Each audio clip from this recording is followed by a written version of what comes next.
வணக்கம் ஃப்ரெண்ட்ஸ். அதாவது நாங்கள் நர்சரி ஸ்டார்ட் பண்ணி 5 வருஷம் முடிஞ்சு 6ஆவது வருஷம் இந்த நியூ இயர்லேருந்து நாளையிலேருந்து ஸ்டார்ட் ஆகுது. ஸோ இந்த 5 வருஷமாக எனக்கு மக்கள், அதாவது நீங்கள் கஸ்டமராகி நீங்கள் வந்து ரொம்ப சப்போர்ட் பண்ணீங்க. யாருக்குமே ஃபெயிலியர் ஆகக்கூடாதுனால பெரிய பிளான்கள் தான் நிறைய பண்ணிட்டு இருக்கேன். என்னோட எய்ம் என்னன்னா, நம்ம தமிழ்நாடு ஃபுல்லாகவே பசுமையாகணும். அதுக்கு என்னால் முடிஞ்ச அளவு நியூ இயர்லேருந்து நம்ம பொங்கல் வர வாங்குறவங்களுக்கு வந்து எவ்வளோ பர்ச்சேஸ் பண்ணாலும் அதுக்கு தகுந்தாரு வெள்ளி காசு, கோல்டு காயின் இந்த மாதிரி நான் பண்ண போறேன்.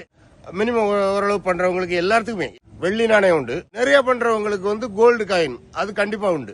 15 days வரை புக் பண்ற எல்லாத்துக்குமே குலுக்கல் முறையில் ஒரு வெயிட்டான கோல்டு காயின் அது வந்து ஒன்று ஒரே ஒரு ஆளுக்கு அப்படி நான் கொடுக்கணும்னு முடிவு பண்ணிருக்கேன். இந்த புத்தாண்ட பசுமையா இனி வருங்காலங்கள் கேரளா எப்படி இருக்குதோ அதே மாதிரி தமிழ்நாடும் பசுமையா இருக்கணும்னு ஆசைப்படுறேன். ஸோ அதுக்கு நீங்களும் எல்லாரும் மரங்கள் வச்சாதான் கண்டிப்பா நம்ம வந்து அந்த இயற்கையை பாதுகாக்க முடியும். அந்த ஒரு நோக்கத்துக்காண்டி தான் வியாபாரம் கடந்த ஒரு புது முயற்சி. இதுக்கு எல்லாரும் நல்ல சப்போர்ட் பண்ண ஆசைப்படுறேன். ஸோ அதே மாதிரி நான் என்னோட சப்போர்ட்டும் எப்பவும் உங்களுக்கு இருக்கும். நாளையிலிருந்து நேரில் வரவங்களுக்கும் இதே தான், நீங்க ஆன்லைன்ல ஆர்டர் பண்ணவங்களுக்கும் இதே தான். எல்லாத்துக்குமே புத்தாண்டு பரிசு உண்டு. இந்த ஜனவரி 1 இருந்து பொங்கல் 17ஆம் தேதி வரை எல்லாத்துக்குமே ஆன்லைன்ல ஆர்டர் பண்ணவங்களுக்கும் சரி நேரில் வரவங்களுக்கும் ஒரு பரிசு கண்டிப்பா உண்டு. Thank you friends.